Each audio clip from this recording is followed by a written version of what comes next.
Hello everyone, Leslie Cornwell, Certified Nurse Midwife with Midwifery Business Consultation. This next section of our regulatory course has to do with the birth center side. It's a little simpler than the midwifery regulations, so it's more of just learning your state guidelines. There's not like an international certification, a national, a state, and then a local private, so this one is a little bit easier.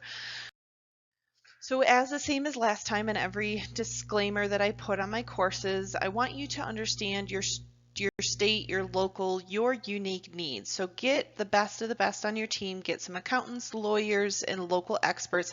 I don't have that direct degree. I am teaching based on the knowledge, the skills, the resources I have at my fingertips, and things change. So I'm not making any guarantee. I try to make things as accurate as possible, but you want to just make sure that everything we're teaching you, you meet with the local experts to make sure it works for your unique needs. So the objectives of this presentation is to really just understand what is a birth center. I get a lot of questions and consults. They like the idea of creating a birth center, but then they want to add things into it that aren't really traditionally part of a birth center. So it's a big educational opportunity of what is a birth center. You have to remember there's a lot of places across the country where labor and delivery units are called birth centers, and the especially certified nurse midwives, they've only seen the labor and delivery unit model. They've truly never seen a birth center. So it's a harder concept for them to grasp. And so that's why it's really important to have these education and really stress on a national level what is a birth center, what is not a birth center, what is included in a birth center. I've worked at facilities where it's been the other directions. Physicians were trying to make mini hospitals for maybe state reimbursement or wanted control more, or whatever the extent is. They didn't want maxi homes, they wanted mini hospitals. So I think it's really, really important for us to talk about what truly is a birth center, what do the regulations look like, because every state is different. How is a birth center influenced by the midwifery model of care, the 5 key P descriptions of birth centers, and the national standard, and those resources you can go to. If you're considering starting a birth center, I love helping midwives do that. And then we send you some really awesome resources. There's the AABC, there's CABC, depending on if you want national certification on top of your state licensure. So, and there's pros and cons to doing both of those.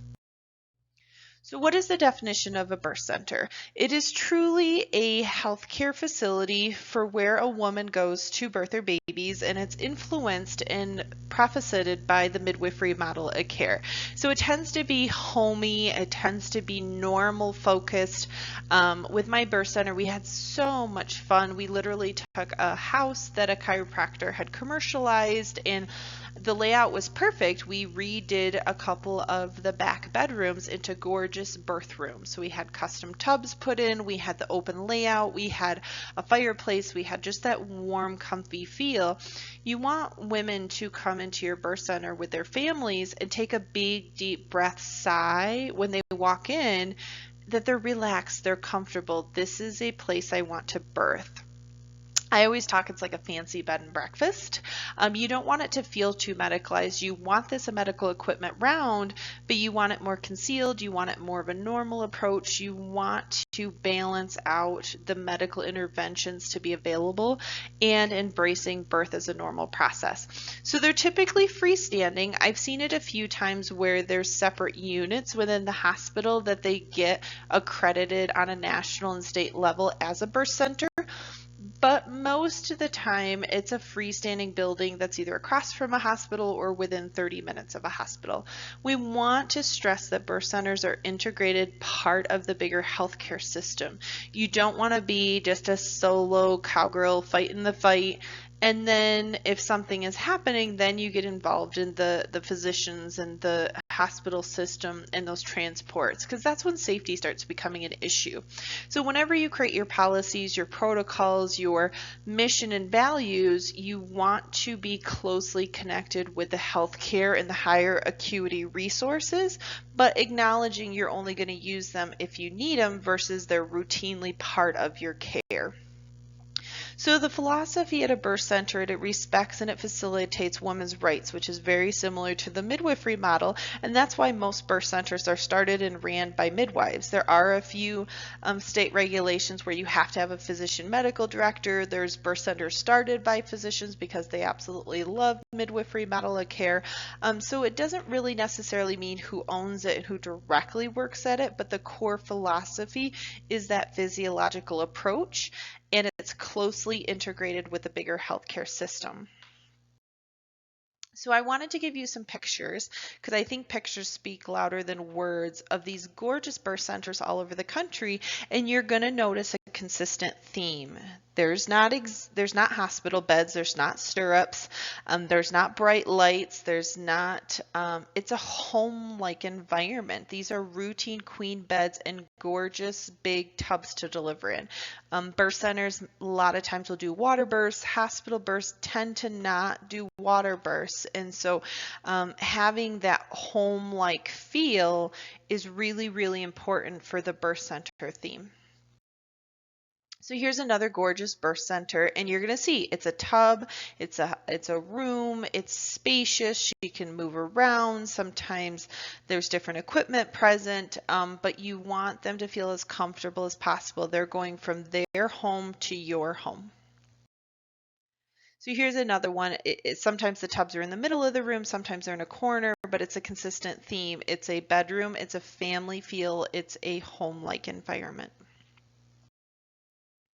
So these are different areas that birth occurs in the United States in the different people that attend it.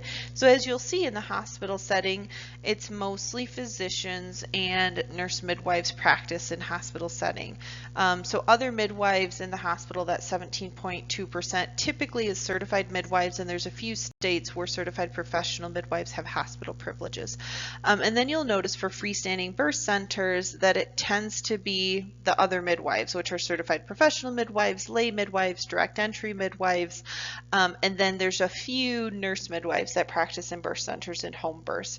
So I just wanted you guys to get a good sense that most freestanding birth centers across the country tend to be that quote-unquote statistic other midwives that will be catching the babies.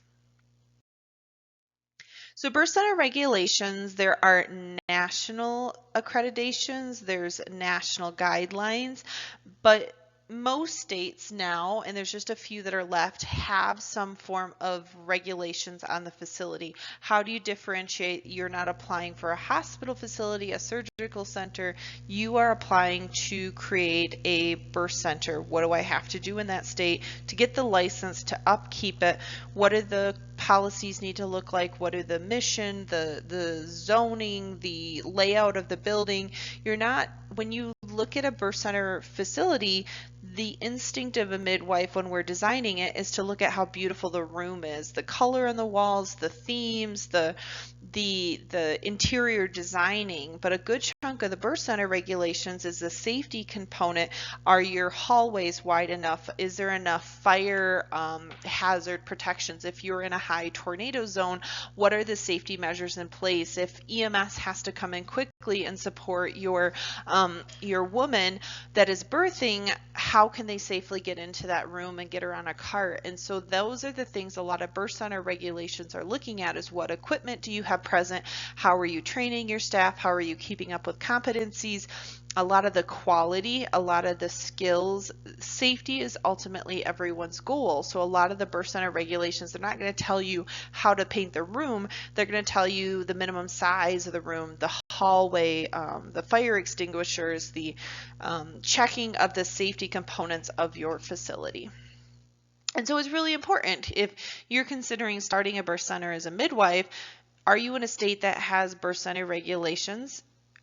If they don't, it's a lot harder to get insurance reimbursement. So are the families willing to pay cash, or are you in a state that only physicians can start birth centers? And so I don't want you to just instantly jump into something. I want you to look at the state regulations of places you may practice, and what does it take for that birth center to be opened and maintained in that local area.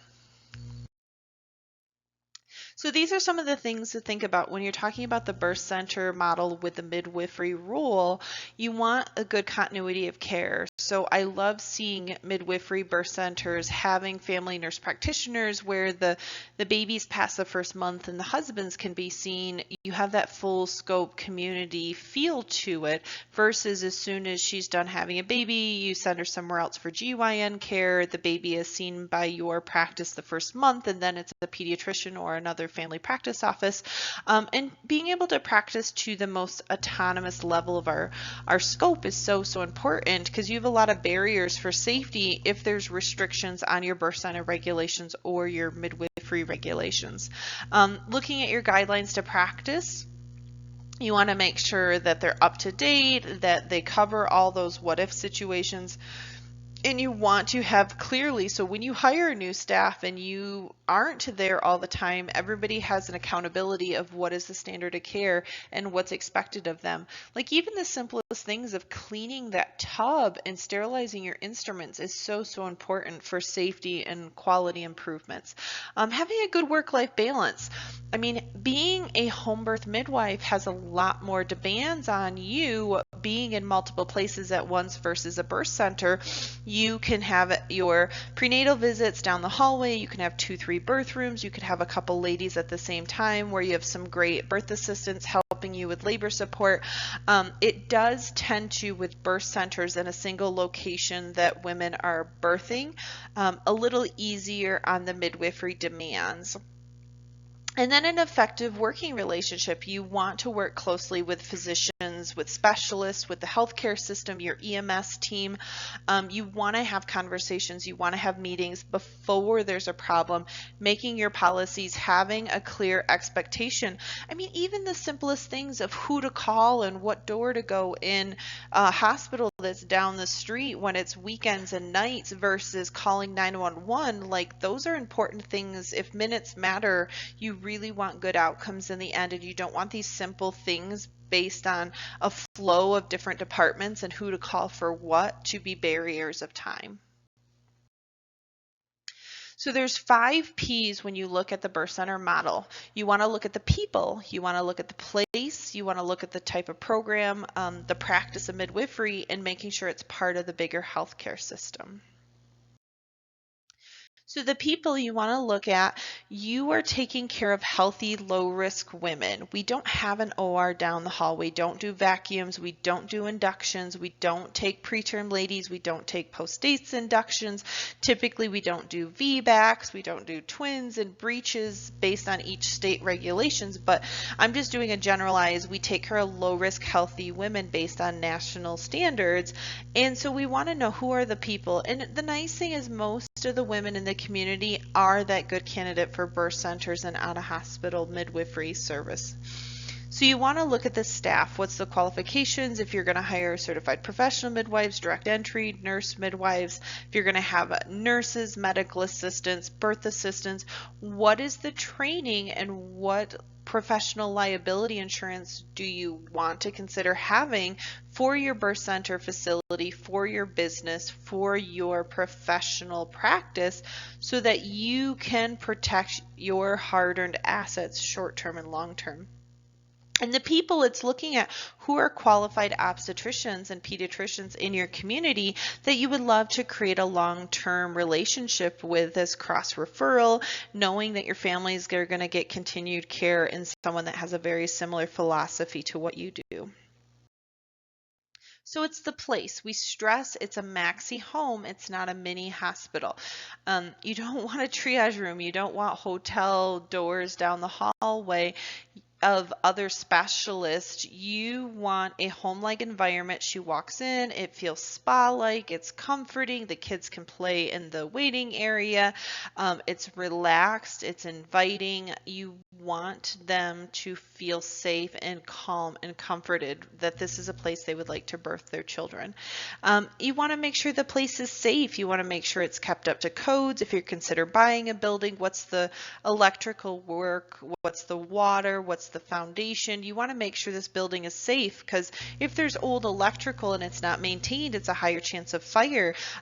Is this building set up as a medical building, or is it a beautiful Victorian home that used to be a bed and breakfast, and that gorgeous spiral staircase isn't going to be very good for EMS. So there's a lot of state regulations for birth centers. If you have multiple levels, you're going to have a handicapped accessible elevator. So those are things to think about when you're looking at different birth center locations, and knowing your state regulations really, really well.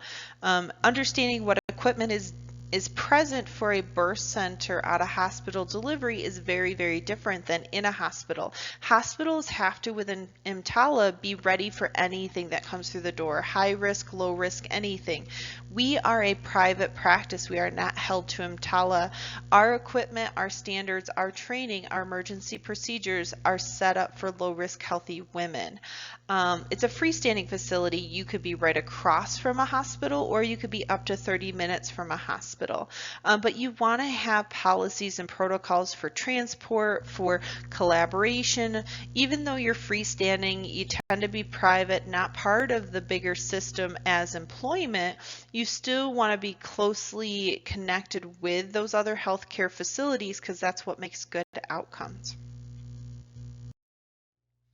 So the program, the philosophy, when women come through the door, your initial prenatal visit is probably going to be very different than if she came in for a physician's midwifery practice in a hospital setting. They traditionally will have the nurse do the first visit, and then the midwife or physician will do the follow-up visits. For the birth center feel, it's the midwife doing most of the care. They're doing most of the education. They're doing that hour and a half initial prenatal visit. They're doing the orientations. A lot of the accreditation, birth center accreditations, requires them to attend a couple childbirth educations. Maybe it's a meet the midwives at the beginning before they enroll and do their first prenatal visit, or actually attending their childbirth education course before they deliver. Those are part of a lot of the AABC guidelines, CABC, and many state regulations talk about how important these educational programs are to be part of your policies and standard expectations. During pregnancy, what are you offering for continuous screenings? When are there physicals? When are the routine labs offered? Are you doing those labs in-house? Do you refer out for them? What health screenings do you do and offer? Can you order mammograms? Do you do pap smears? Do you do routine breast exams and well woman care? Or do you refer out for that service? Do you plan on participating with the whole family in the care, or do you make it more about just the woman focused? Do you accept their insurance? Is it cash? What is the program? What is the philosophy? I know with birth centers, it's a full family event. We want the mom, we want the aunts, we want the partner, we want the kids. We tend to make it a very family-oriented process if that's what the woman desires.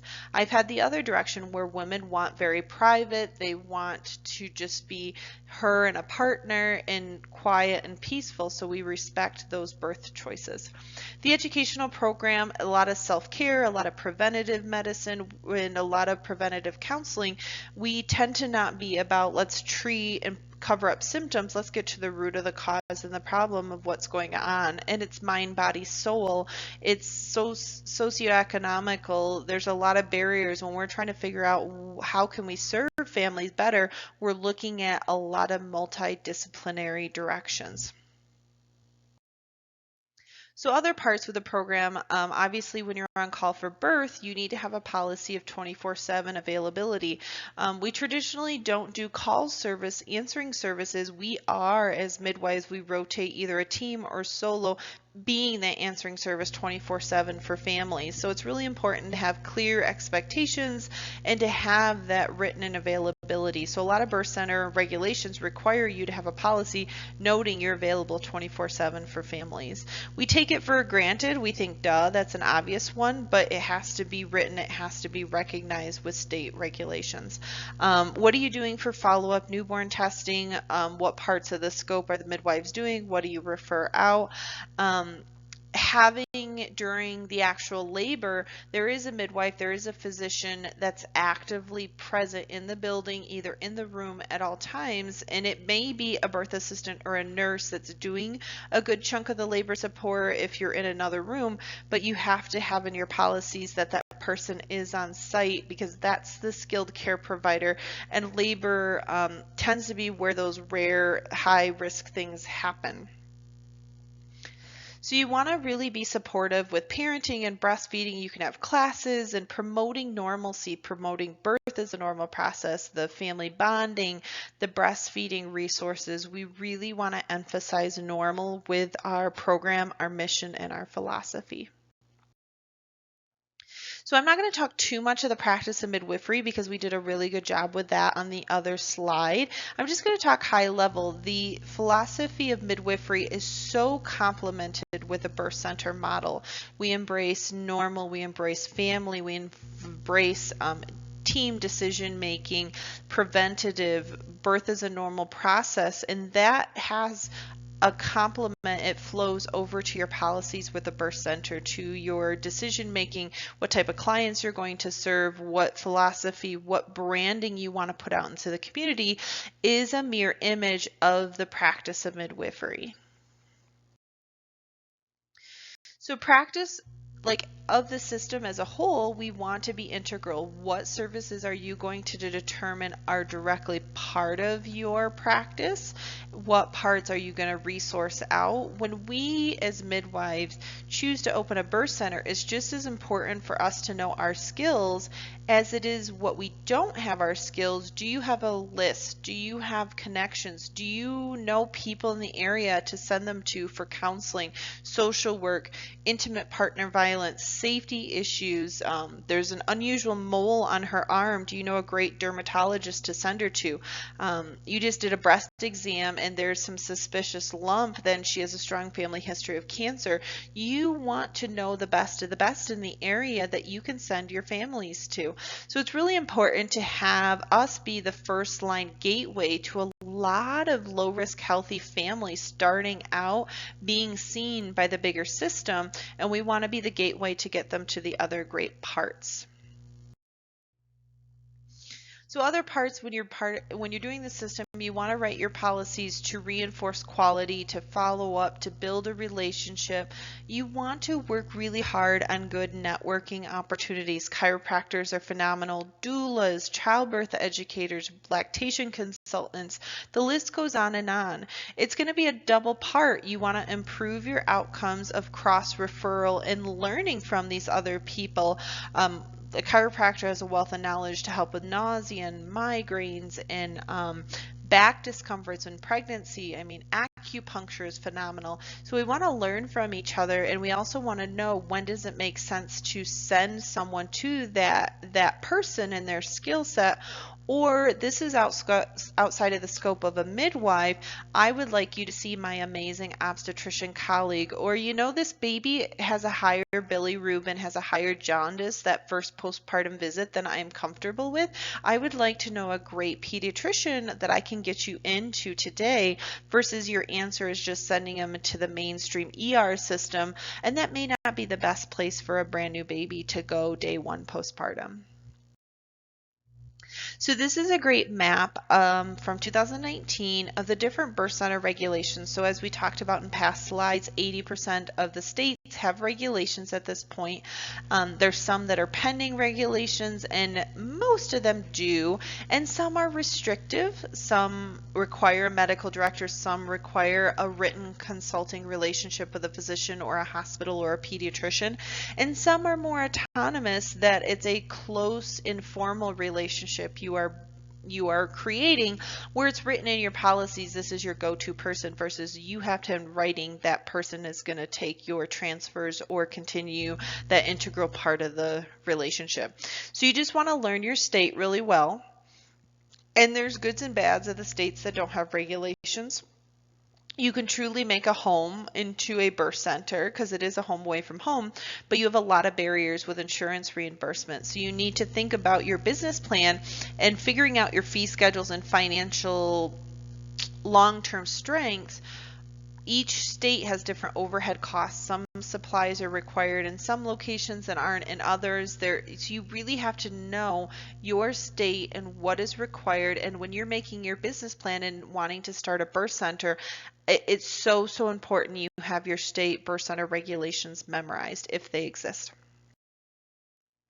So national standards for birth centers, there's two main organizations you want to go to for resources and from learning. The American Association of Birth Center is more of a set of national resources and guidelines to help states that don't have regulations and are working on making them, or maybe they're updating their guidelines. This is the national go-to association people will use to figure out what is the standards for birth centers. Commissions of Accredited Birth Center is more of the national certification process. Some states require you to have CABC licensure on top of state licensure, and some states don't require it. So that's something you have to look at with your practice. It's a reinforcing credibility. If the state only requires you to have a state license, this national certification, you would be doing that benefit risk analysis financially, more credibility into the community. It's just a next level of, these are the standards that I have hit. I've had these audits, I've had these quality checks in place so that consumers can feel more confident that you really know what you're doing and you've set it up to the national standards. So I really stress you need to, when you're looking, there's national levels, there's state levels, and then there is more of your individual business plan, your individual philosophy. Who do you want to serve? What do you want your birth center to look like? So the whole point of licensing and regulations is about a consistency expectation. If a consumer is calling you and saying, I want a birth center delivery with a midwife, they can look on a state and national level and have a clear understanding and expectation of what a birth center looks like. What standards are you going to have in place for me, and what educational background and policies and the safety of the flow of the actual building in place.